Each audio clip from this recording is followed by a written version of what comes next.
Would you be the jerk if you planned to crash your own father's funeral? We'll get into that in a bit, but first, am I the jerk for not asking my wife if she wanted McDonald's? Settle an argument. I, 29-year-old male, and my wife, 29-year-old female, are in the middle of a cross-country move.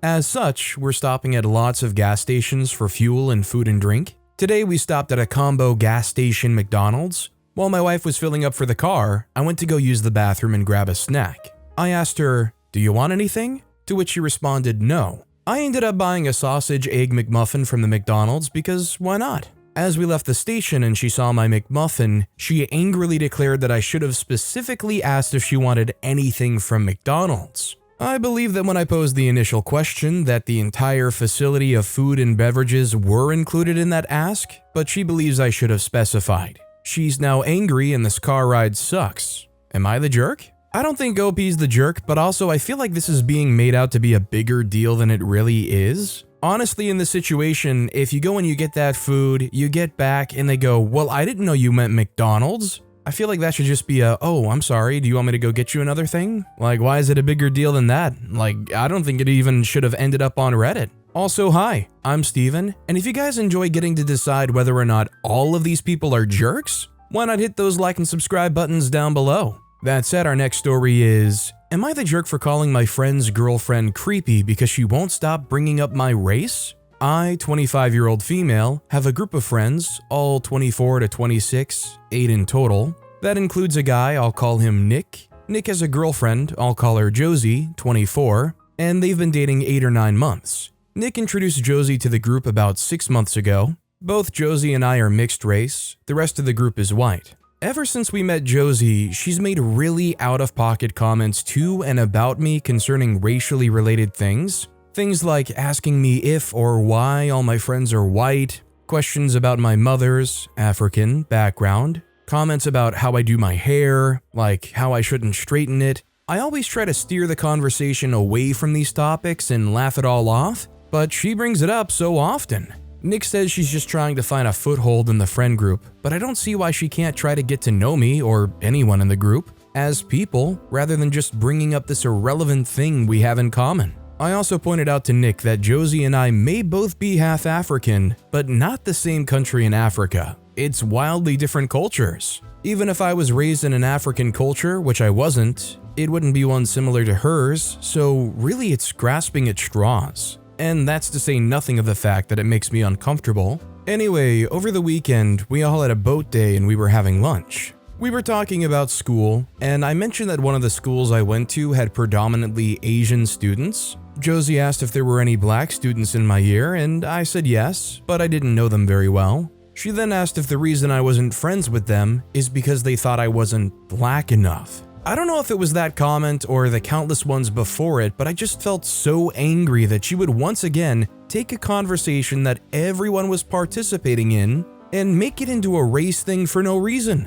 I said, "No, Josie, that's not why we weren't friends. Frankly, the only person I've ever met who is obsessed with my racial identity is you. And just so you know, it's really creepy." Josie tried to stutter an apology, but I said the only apology I was interested in was it not being brought up again. And my boyfriend jumped in and changed the topic. Nick later took me aside and said I'd really upset Josie and she was just trying to bond with me. He said she has trauma, he didn't go into detail, about her race, and by humiliating her, I'd made her really uncomfortable. I told him that wasn't my problem, and I'm not going to be Josie's emotional support colored friend. And if he thought I should be, then I wasn't sure what that said about how he views me. Nick is now mad at me for insinuating he's racist, and 2 friends have taken his side. I don't think I was wrong for wanting Josie to respect me like everyone else, but evidently people think what I said was harsh. Was it? To me, it sounds like I don't know how well they understand what OP's gone through, where this person is specifically singling them out and asking them these kind of pointed questions, all revolving around their race. After a while, it understandably gets frustrating, and maybe OP could have been a little bit more private about it, sure, but I don't think it makes them the jerk for saying, "No, race wasn't why I wasn't making friends or anything," and to ask them to lay off all those questions. I wholeheartedly agree with OP that just because of their race doesn't mean that their friends get a pass to ask them really pointed questions about it. Our next story is, Am I the jerk for refusing to make sure things are equal between my daughter and stepdaughter? My wife and I each brought a daughter from previous relationships into our marriage. Despite being only a year apart in age, our daughters were completely different, and that's why I'm here. My daughter has always been athletic and outgoing. Growing up, she played basketball, softball, soccer, volleyball, and even golf. In middle school, she picked up tennis and never looked back. I paid for her to have private lessons, and when she found out how much I was paying for those lessons, she decided that's what she wants to do as her teenage job. She's now a junior, is one of the best players on our high school team, and teaching tennis lessons. She teaches elementary school kids and charges $75 per hour per kid.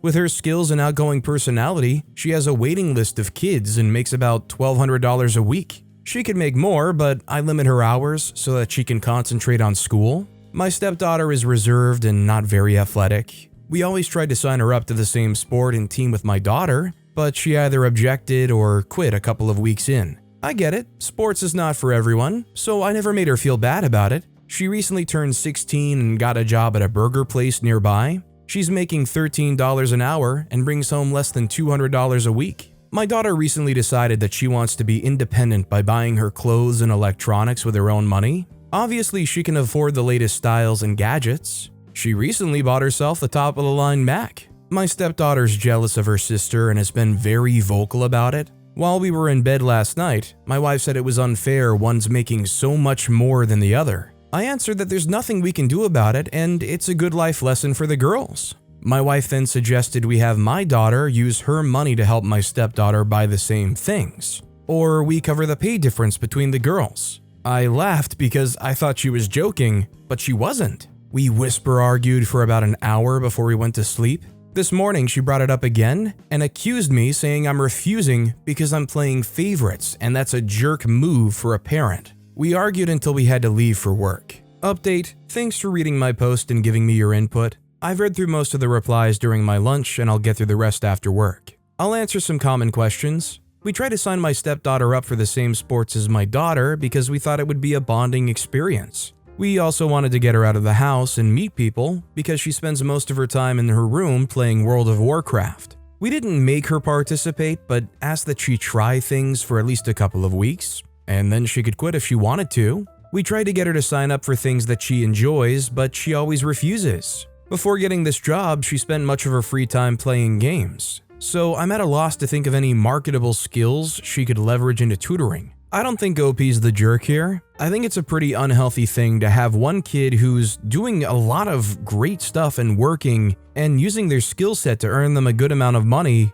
and then just essentially giving the same thing to another kid who isn't. Fair doesn't mean equal. I do agree that I think there is a good lesson to be learned here. Our next story is, am I the jerk for not wanting to watch my brother's kids on our family vacation? I'm on vacation with my immediate family. I'm female 30, and my two brothers are in their late 30s. They're both married and they each have kids. 5 kids total, ranging in age from 3 to 9 years old. My parents are also on the trip, and I'm accompanied by my boyfriend of 2 years. We're here for a week and it's been really fun so far. We have a mix of days where we have activities planned and then a few free days. My family has had a text thread going for months with all of the trip planning, so we knew which days were activity versus free days. My boyfriend and I planned a romantic dinner for one of the free nights at a really nice restaurant on the island. We made a reservation months ago because it books up.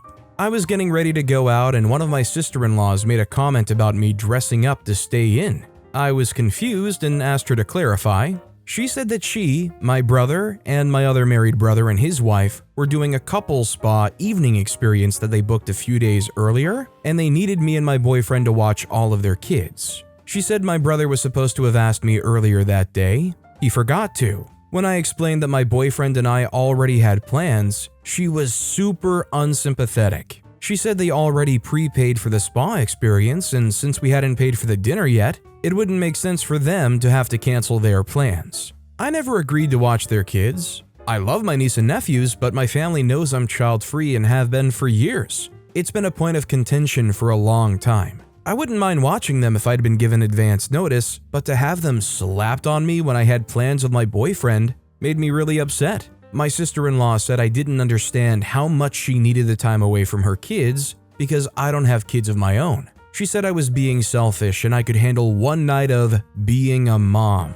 It's not the point. I would have agreed if she had asked me months ago before my boyfriend and I made dinner plans. I checked, and we wouldn't be able to get another reservation before we leave. My parents walked in on us arguing, and eventually they offered to watch the kids. They were supposed to go to a free concert on the beach together, but decided to cancel so someone could stay with the kids. I felt really bad, but my mom insisted. Now it's the next day, and my sister-in-law won't even look at me. I'm ticked at her too, but we're stuck here for a week, so I don't know what to do. My mom thinks I should apologize, but I feel I'm the one owed the apology here. Am I the jerk? Definitely not the jerk here. They said you were being selfish and you could handle one night of being a mom? Maybe they would have if you asked really politely. Even then, obviously OP's still not on the hook. And in the end, they did get a babysitter for the night, so why still continue to be all moody? Our next story is, am I the jerk for refusing to fix a wedding date without consulting our parents? My girlfriend, 26-year-old female, Sarah, and I, 26-year-old male, have been dating for a few years now. Our parents are fine with the relationship, and there were basically no issues at all. I asked her hand out for marriage today, and she said yes. She appeared excited enough for it, and then the conversation turned to what date we should perform the wedding in. I told her that we can fix the date after consulting both of our parents, and she appeared surprised. She asked me what I want to consult the parents for, that we can just fix the date and inform them about it and that we're getting married that day. I told her I absolutely wasn't going to do that and said it's not as if they'd refuse it anyway. They've already approved the relationship, but that it's important to consult them before setting a date. She attempted to convince me to just decide it ourselves as it was our life, but when I refused point blank to entertain her, she accused me of being a mama's boy and that I can't think for myself. She got up and left and hasn't contacted me since. It's been a few hours now.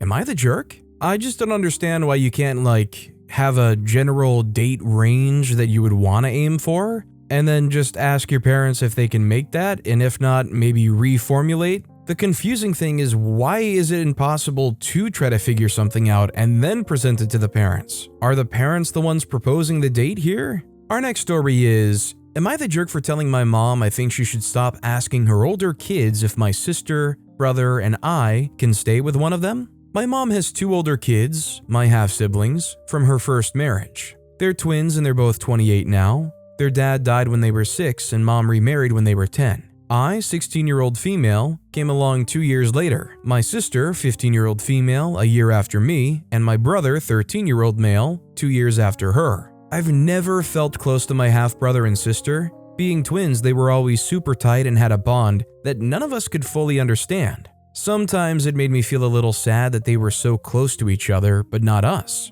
I used to think that was the reason we weren't close, but then I started to suspect it was more to do with us being half-siblings and having a different dad. They were okay with us, they weren't bullying us or anything. They just never put any effort into the relationship and were always distant when we would try to get closer to them. Once they moved out, we hardly ever saw them. I maybe see them once or twice a year usually, and even then it's rare for us to interact because they'll say hi and move on to talking to other people or doing things. We're not on each other's social medias, though I tried. I don't have either of their numbers or anything, it's just how it is. Honestly, I stopped seeing them as half-siblings a while ago, and they really do feel more like my mom's other kids due to a lack of relationship. A few years ago, my siblings and I wanted to go stay with them for a weekend. They lived together until a year or 2 ago, but they didn't want us there. I remember finding out through an aunt that they had some of their paternal cousins over for an entire weekend sleepover. It made me sad because their cousins would have been close to my age, and I didn't understand why they would spend time with them,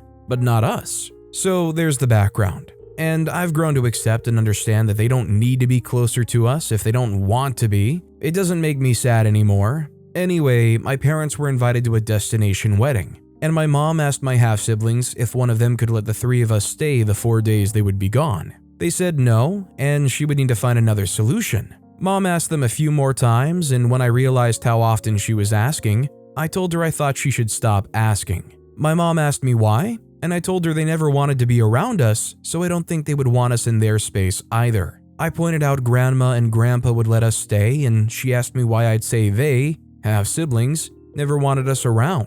I told her they've never made the effort, have never kept in contact with us, and have invited kids of similar ages as us to stay for sleepovers, but never us. Mom told me all that was the reason she should ask and try to convince them to spend the time with us. I told her it wasn't going to work, and I didn't really want to stay with either of them now. She told me I should be appreciative and stop telling her to stop, basically. Am I the jerk? I mean, all throughout your life, you want to have a connection with these people. You want to spend time with them, you try to make an effort, and you find out through the grapevine they don't want anything to do with you. What's so bad about you going, all right, they don't want anything to do with me. I don't want anything to do with them now either. That doesn't make OP the jerk. Our next story is, am I the jerk for asking my ex to cover money I lost in a Taylor Swift ticket scam? Brand new to Reddit, but my sister suggested I post here to get the internet's opinion. I, 44-year-old female, share 2 daughters with my ex-husband Sam, 46-year-old male.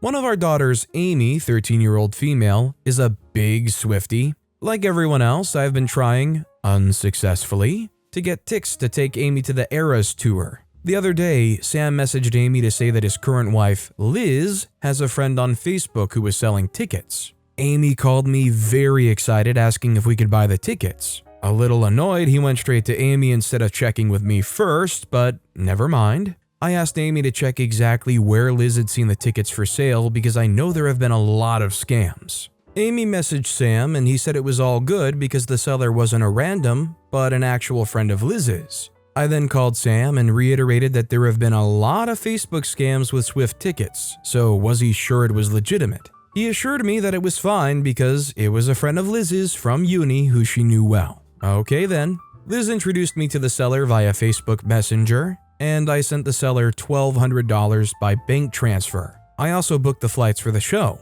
Now, here is where I was admittedly a bit silly. The seller contacted me again and said I needed to transfer another $400, which should have been a red flag, but I did it because I thought this was someone Liz and Sam knew personally. Well, it was a scam. Someone had cloned Liz's friend's Facebook account. Liz messaged me to say she thought it might be dodgy, but it was too late. I later found out that Liz had seen the original post on a Facebook mums group, not posted to her friend's personal page, who she'd been connected to for years. This is really frustrating because I'd explicitly said these types of scams were happening. If I'd known, I would have double-checked that they'd called the friend, not just linked up through Facebook. Sam and Liz said they felt terrible about it. Luckily, I was able to get a full refund on the flights, and my bank automatically put a hold on the $1,200 because it was a large transfer, so I could stop that. But the bank said the additional $400 could not be refunded. I messaged Sam explaining that in the end, I lost $400 and asked that since I was acting on information from him that it was legitimate,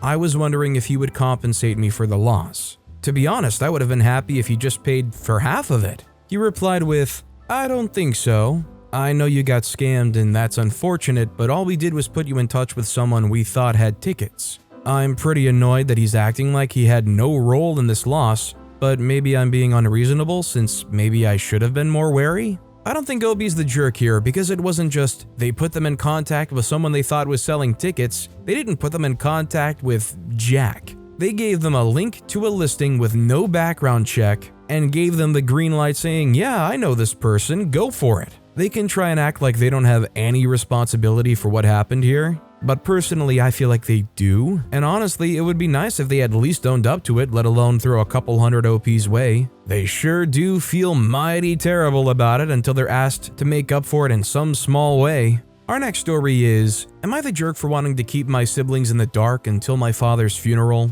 I, 20-year-old female, have 4 siblings on my father's side. My father, 77-year-old male, was married to Maria when he was younger and had 3 children with her. After a few years, my father and his wife decided to get a divorce. It was amicable for the sake of the kids, but my father still loved his ex-wife very much. A while later, my father dated this other woman, Anna, and ended up having a son with her, Leo. Their relationship didn't last long, and my father chose to wait until Leo was a bit older to introduce him to his other kids. He did so when Leo was 6, but his kids didn't take it very well. My mother met my father a while later. They dated and she fell head over heels for him. He broke things off with her, claiming to still love Maria and saying he wanted to try again with her. A few weeks later, he called my mom saying he missed her and wanted to see her. I was the result. He didn't believe I was his. He wanted a DNA test and said my mother was lying. I was born and they did the test. It came back positive. Even then, he never tried to approach my mother nor meet me. My mother insisted that he should give me his last name and he kept refusing to do so, so she took him to court. It was a very bloody thing. He lied several times, said she tried to baby trap him even though he was the one to approach her, lied about how much he paid for child support for his other kids, turned down visitation rights, etc. I never really missed having a dad. I have a great mother that always gave me love and affection. I asked about him, and my mom was always very honest, saying that she contacted him and asked him to meet me, but he refused. I was a bit sad, but the thing that really hurt me was not knowing my siblings. I asked my mother if I could at least meet them, and that's how I found out that my father had never told them about me. My mother said that he and Maria got back together, and he said that Maria didn't want the kids to know. When I turned 18, my mom said that she had found my siblings' Facebook accounts and that we could send them messages explaining the situation. I honestly don't crave a relationship with my siblings anymore, so I chose not to. I explained to my mom that I want to wait until he dies and show up in style at his funeral, preferably wearing a black dress with heels, huge sunglasses, and a hat. I feel like the people that admire him should know how he really is. Also, even if he doesn't put me on his will, as one of his children, by law, I have to appear at the hearing anyway. Maybe I'm the jerk for wanting to do that to people that love him and are mourning him, and I sort of feel bad about that. But I feel like his name should be dragged through the mud for what he did. And the only way to do that would be in a place where everyone in his life is gathered and they can't manipulate the events through the grapevine of gossip. So, am I the jerk for wanting to expose my father at his funeral? I do think OP would be the jerk here. Listen, I completely get it. In a bubble, it sounds like this powerful reclaiming thing, but in reality, you're gonna show up and what? Are you going to yell to everybody saying, I'm their illegitimate daughter they wanted to hide and didn't recognize for their entire life? You want to just derail the whole funeral for the people that are there grieving, hurting, and missing the guy? I mean, he might have been a horrible person to you, but I don't know if that means it's okay to hurt the people that do care about the guy. And think about it like this, if you made your presence known now, they can actually confront their father about it, rather than him having gotten away and people just having a slightly sour remembrance of him. Our next story is, am I the jerk? Habitually tardy friend showed up to the casino 2.5 hours late and was ticked. Me and my mates planned a casino outing this past Saturday evening. 3 of us drove together. The 4th said he'd meet us there. The plan was to meet at 7 p.m. The 3 of us arrived to the casino a little after 7. 4th friend is not there, so we get some dinner and start gambling. At around 9:30 p.m., we decided to call it a night. Craps table kicked our butt and go home. 4th friend still hadn't arrived when we left. As we're driving home, I get a call from Mr. Tardy, and he's yelling his butt off about how he's at the casino and we left without him, etc. I laugh and tell him tough luck. You were over 2.5 hours late. He is still ticked at me and reading me the riot act all day, calling me a crap friend. Some of our friends have taken his side. Important to note, this dude is always late. He has zero respect for others' time. The only reason I might even consider myself being the jerk in this situation is that he did message us before we left, asking if we were still there. I didn't reply to him. With how late he was, I didn't think I owed him a response. So, am I the jerk? Could you have replied to the message? Sure, but I don't think OP's the jerk here. After 2.5 hours of a no-show, you would in no way be the jerk for going home without giving any kind of heads up. If somebody's more than 2 hours late, you're either worried sick about them or assuming they're probably not coming anyways. Our next story is, am I the jerk for having my brother and sister-in-law stay in our daughter's room when they visit at Thanksgiving? My first time making a post like this. I'll try to keep it brief but descriptive. My husband, 26-year-old male, and I, 26-year-old female, recently bought a house. It's a 4-bedroom, 3-bath. It's a large house and the bedrooms are decently sized. We have 3 kids, so each of our kids gets a room. Daughter is 8, oldest son is 6, youngest is 4. They all share the upstairs bathroom. My husband and I have the master bedroom and bathroom. My brother and his wife, along with their 1-year-old son, are visiting for Thanksgiving for 2 weeks. We told them we would give them our daughter's room as it's the largest and has a queen-sized bed. Our daughter will just sleep in one of our son's rooms. We were planning on making it look really nice in there for them, giving them new sheets and bedding, making sure that all of my daughter's things are put away, etc. Anyway, my mother says that my husband and I are being extremely rude and inconsiderate for not giving them our master bedroom and bathroom. She said it's just not right that they'll have to share the upstairs bathroom with our kids while they're there. I honestly did not think we were being inconsiderate at all. My brother was very happy when I told them they could stay with us because they wouldn't have to pay for a hotel or Airbnb. He didn't seem at all like he minded they would be in our daughter's room. Am I the jerk? Edit, to add a bit more background, my parents and my brother and his family both live across the country. My sister and her husband, along with my family, live within 30 minutes from each other. We decided that we were having Thanksgiving here, so my sister's having my parents stay with her. To put it nicely, my sister is a suck-up. Always has been with my mom, so she offered for my parents to stay in their master bedroom, and my sister and her husband will stay in their other bedroom. I feel like that bit of information might be pertinent to this, just because I think my mom is basically implying that my husband and I are not being as accommodating as my sister is towards them. Second edit, my daughter and I talked and she told me she's fine giving up her room for the 2 weeks. She is so excited to see them, and she said it's not a big deal to her. My oldest son has a twin bed in his room, and my youngest has a bunk bed in his room from when the boys were together in our old house. I'm giving my brother and sister-in-law our daughter's room since it's largest and has a queen bed.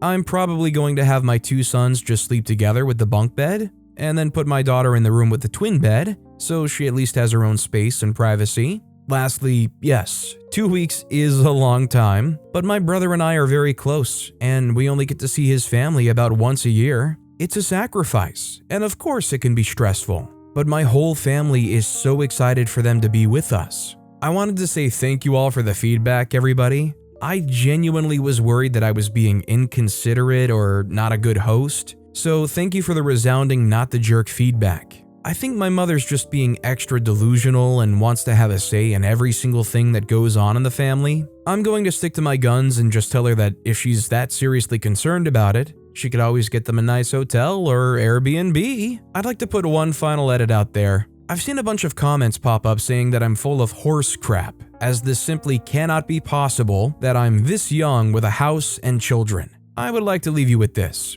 Anything is possible if you put your mind to it. My husband and I came from broke homes, and I mean broke. We met in high school and, oops, had a child at 18. We didn't make that the end of our life though. My husband was an apprentice HVAC tech and has been doing it for 10 years. He's now a project manager at a large company. I balanced being a stay-at-home mom with getting my BS in biology with a focus on genetics. I work in a lab at a university currently, and I'm pursuing my master's. We bought our first home before we turned 21, a cute little 2-bedroom, sold that this last year and put money on our new home. All that to say, you can break the cycle. Sending my love to all you internet strangers. So throughout all the edits, I think we kind of got the answer we wanted to know. Either way, I think OP was actually very methodical with the room situation, and I don't think they're the jerk in any way. Our next story is, am I the jerk for telling my sister she shouldn't come to my wedding if she refuses to wear a bridesmaid dress?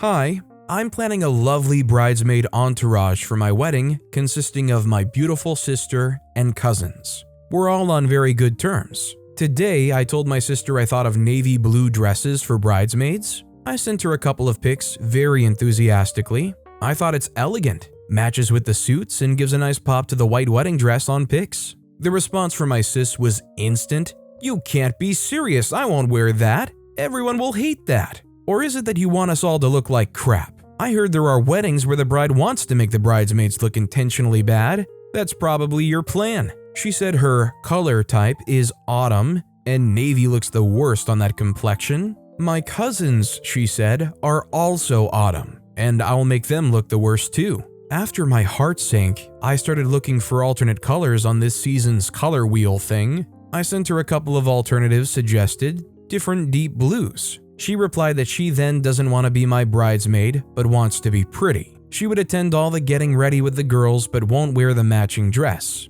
I read this happens in bridal parties. There's usually one difficult person. The suggestion is to ask them to step down as bridesmaid. For me, it obviously didn't come to that, as my sis stepped down without discussion. Her point of view is that I should care about people feeling good at my wedding, and I don't have much empathy. I cried for a bit, and then I told my sister honestly that after this, I will have a sad and angry feeling every time I'd look at her in the wedding, in her pretty dress, being satisfied with herself at my expense. And maybe it's best if she's not there then. Am I the jerk? 100% not the jerk. They are trying to dictate how your wedding will go. They should suck it up if they want to be the bridesmaid. If they don't because they don't like the bridesmaid dress or the colors or whatnot, they should be respectful of it, not try to twist things around and make you feel like a jerk for picking a bridesmaid dress or picking a color theme. It probably is for the best that you leave all that drama away. But with that being said, that's all the time we have for today. Now, if you want to hear another crazy Am I the Jerk Here story, check out that video on the left. Or if you missed my latest video, check out that video on the right. That said, I'll see you all next time with some more stories.